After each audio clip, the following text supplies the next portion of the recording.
Здорово, народ! Я думаю, что сегодня мы с вами не будем кушать много и вкусно, потому что сегодня наша постоянная рубрика «Ваш рецепт говно». Напоминаю, что в этой рубрике мы разбираем разные популярные, хайповые, инстаграмные рецепты, которые в реале, в жизни не работают и всегда не получаются, либо получаются невкусными. Ну а, собственно, инстаграмные чуваки или ютуб чуваки, они всегда едят и поражаются. Как же у нас классно все получилось. Нет, у тебя ничего не получилось. Так вот, сегодня мы пойдем дальше. Сегодня наша рубрика «Ваш рецепт говно» переходит на новый уровень. Сейчас я покажу вам ваш морепродукт говно. Есть штуковина, наверное, по превью вы уже поняли, которую вылавливают, которую вы видели в разных учебниках по истории динозавров. Эти штуки живут миллионы лет. И вы думали, эй, наверное, они вкусные. А почему вы так думали? Потому что все, что уродливое, обычно вкусное. Ну, то есть, кальмары со своими тентаклями очень вкусные. Осьминоги со своими щупальцами очень вкусные. Креветки, всякие раки-богомолы, они все мерзкие, уродливые, но они очень вкусные. К сожалению, это правило отдыхает на мечехвосте, или так называемом horseshoe crab. То есть типа horseshoe, подкова, короче, подошва коня краб. Смотрите, у нас есть два вот таких вот чудесных, еще живых, зацените, вот видите, они шевелятся, horseshoe краба, вот. Вы подумаете, что за дерьмо. И любой человек, который любит готовить или когда-либо готовил морепродукты, он сразу задастся элементарным вопросом. А что же, блин, здесь есть?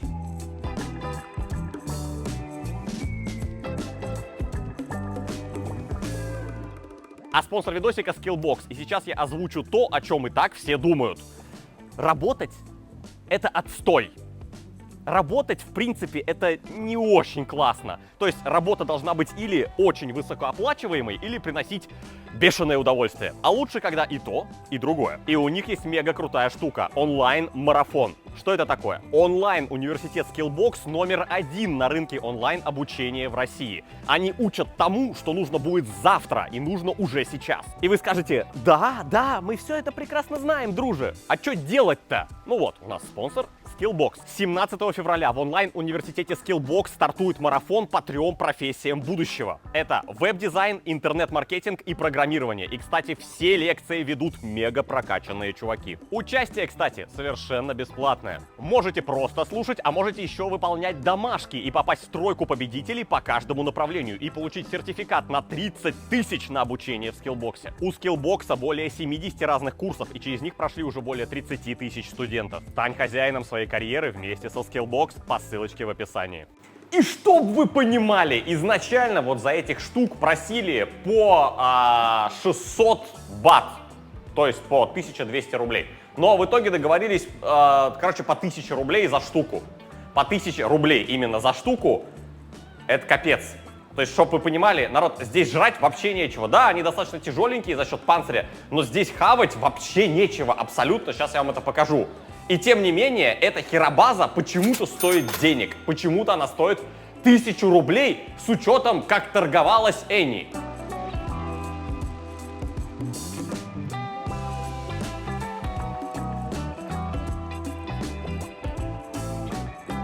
Короче, мы обошли все, и только в одном магазине есть это. И Олег попросил купить самых больших, но самый большой он здесь такого маленького размера. Поэтому, купим одного, какой есть, других все равно нету.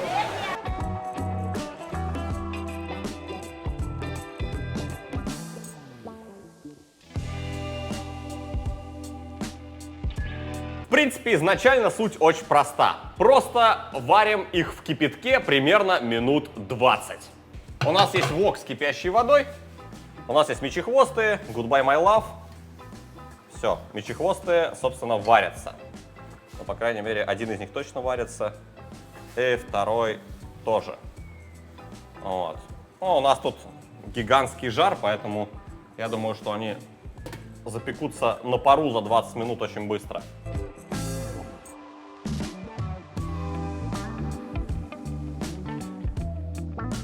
И, кстати, эти штуки, вот эти вот мечехвосты, они за огромные деньги продаются что во Вьетнаме, что в Таиланде. Кстати, Костян 2 года уже живет во Вьетнаме с вьетнамской семьей, с женой вьетнамкой. Давайте узнаем, как же они готовят эти штуки. Никак их не готовят. А если ты очень голодный и пришел в ресторанчик, чтобы тебе их приготовили местные, как раз просто для диковинки, то отвариваются, берется икра, макается в соевый соус, и после этого на этом вся готовка заканчивается. Поэтому сегодня нам придется поизвращаться, чтобы это хоть мало-мальски как-то было. Поэтому попробуем начинить их чем-нибудь. Я сварю резца. Какое-то количество. Благо тут везде сплошняком используются рисоварки, и это очень легко. Насыпал резца, залил так, чтобы сверху еще сантиметра был воды. Закрыли, нажали кнопочку, все, ждем примерно 20-30 минут. Кстати, как вы видите, не особо-то они краснеют, нифига они не как обычные раки, лангусты и лобстеры.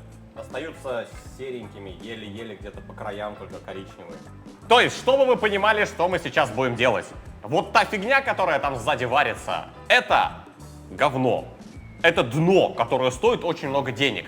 Но чтобы хоть что-то съесть И хотя бы попробовать, не знаю, улучшить то, что невозможно улучшить. чтобы хотя бы что-то возможно было сожрать, скажем так. Ну, типа того, Мы да. сделаем креветочки с рисом, можете считать это отдельным рецептом, который можно засовывать куда угодно. Да. Креветочки, им мы просто отчекрыживаем жбан. Мы, собственно, да, можно их и просто почистить на самом деле. Можно их пожарить вместе с панцирем.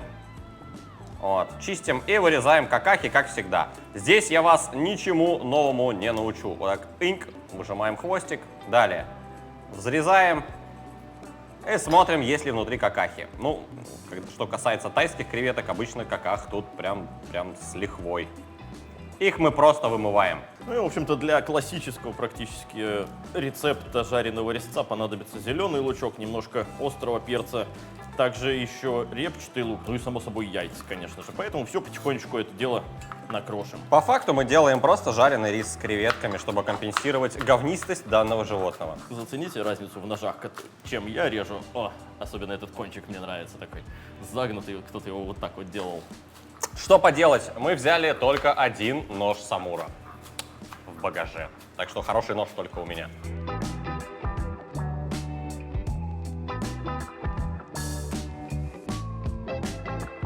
Да ну на! Чувак, мне что, теперь креветки говном этим чистить? О, другое дело, ты посмотри. Оп. Само собой, какое-то количество репчатого. Его порежем в труху на мелкие кубики.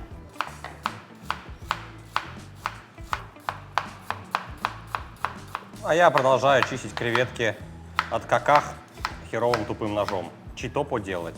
Для остроты я возьму 3, кстати, местных, заметь, чили-перчиков. Они нормальные здесь? Вот это довольно ядреные. Кстати, я не знаю, как точно называют этот сорт, потому что тайский чили-бёрд, он такой более продолговатый и тоненький. Этот я, честно говоря, не знаю. Я поэтому взял разные. Красный, желтенький и оранжевый. Вообще кайф, красота и разнообразие.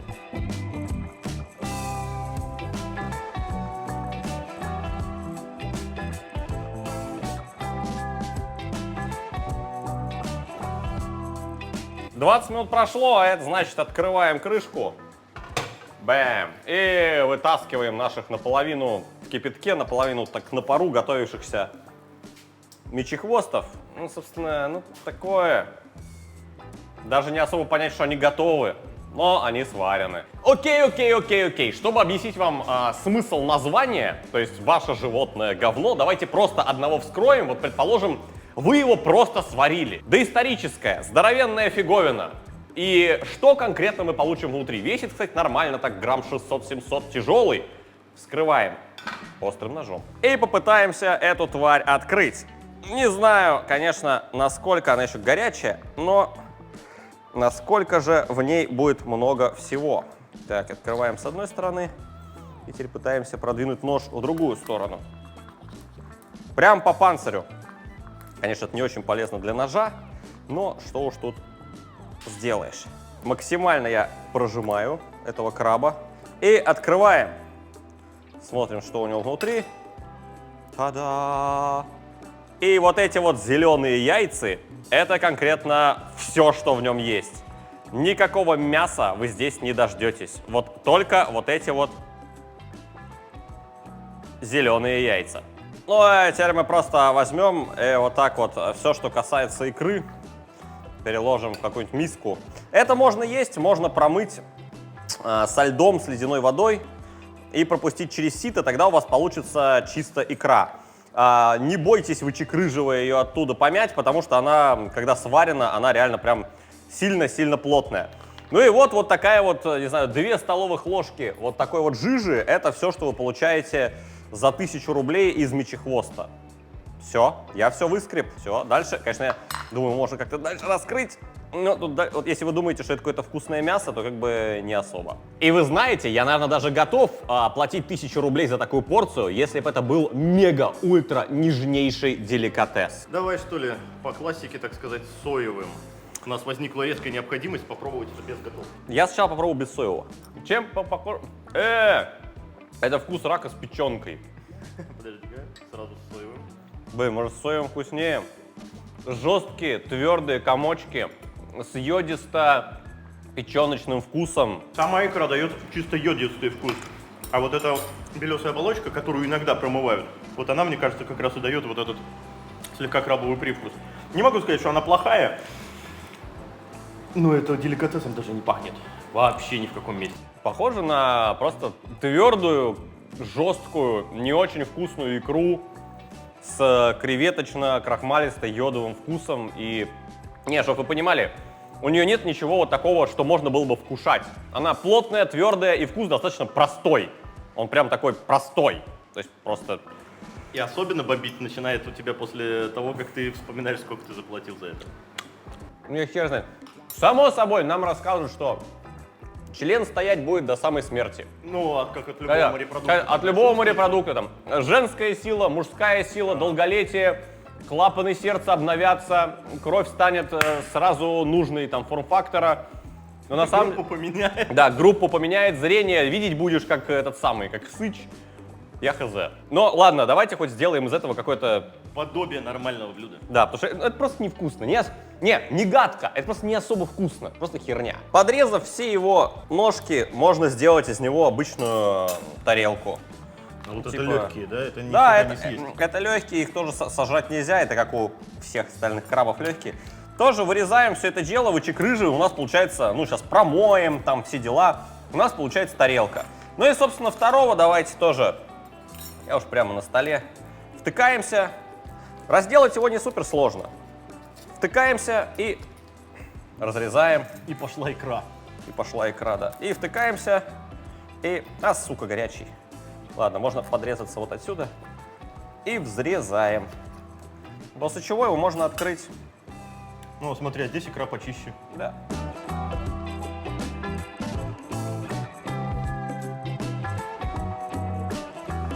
Ну а теперь приготовим классический жареный китайский рисец. На самом деле готовится он в 5 секундочек. И, как ни странно, первым ингредиентом идут яйца.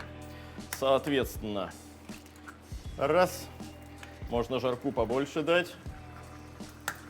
И, соответственно, 2. Мешай. Да-да-да, Друж правильно подсказывает.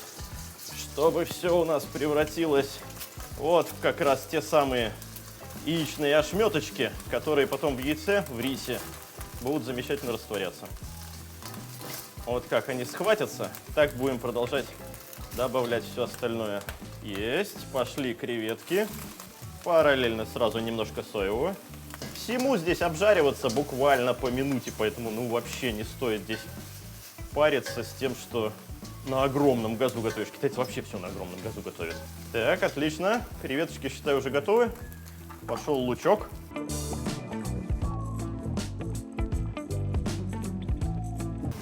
Вот, характерный запах лучка появился. Отлично. Теперь зеленый лучок. Ему буквально прогреться, и тут же добавляется рис. Все, и будет готово. Можно добавлять еще болгарского какого-нибудь перчика, еще чего-нибудь. Что вашей душе угодно. Все, готово.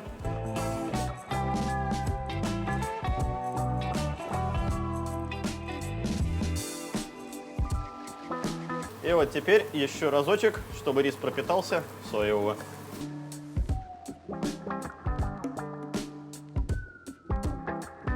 Все, получилось отлично, рассыпчато до невозможности. Рисец готов. Ну, для того, чтобы было покрасивше, и корочку можно от всяких жилок-прожилок немного промыть. Получается что-то типа икры белуги, только по вкусу, конечно, вообще не икра белуги. Вот такое количество, не такое уж и маленькое количество с 2 крабчиков, с 2 мечехвостов. Что ж, чтобы это блюдо не было совсем-совсем дном, давайте смешаем нашу икру, количество которой примерно таково, с обычным обжаренным рисом. Хотя, честно говоря, у меня нет особого желания портить наш обжаренный рис. Креветочки. Давай сюда. Икра. И рисец. И креветочки. Типа того. Вот он, жареный рис с икрой. Наполняем тарелочки. И, возможно, мы сейчас такие, какое блюдо! Господи, какое блюдо, И Карл! особенно сюда приходится вот этот йодистый вкус, да? Сейчас попробуем.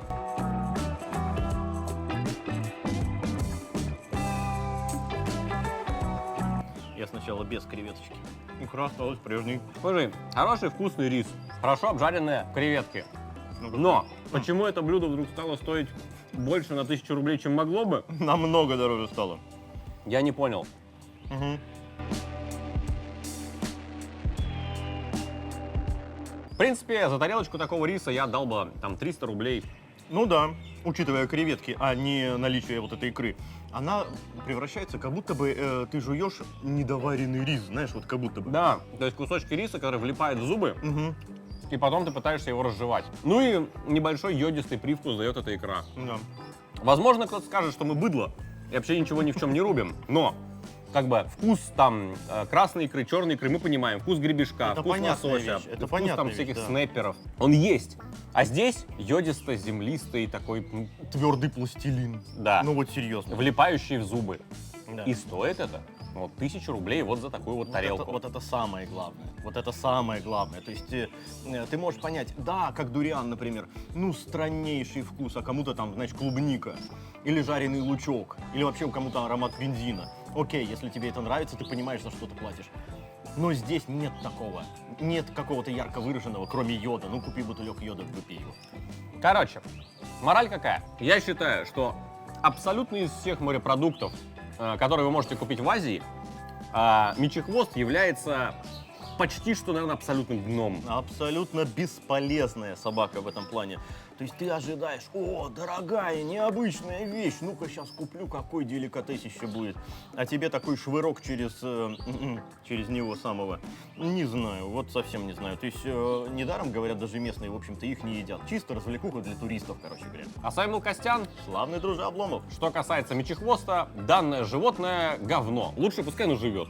Да. Убивать их не стоит того. То есть вообще, то есть мы не фанаты животных, конечно, да, не испытываем к ним никакой вот там жалости. Но типа, но это настолько ни о чем, что мне даже жалко, что эту просто большую доисторическую креветку просто убили ни за что. Ты знаешь, у меня примерно такое же мнение было относительно черепахи. Я ее попробовал уже во всех смыслах, как только можно приготовить. Вот то же самое. Черепаха должна жить, мечехвост должен жить. Огромное спасибо всем, кто ставит пальцы вверх. Всем пока!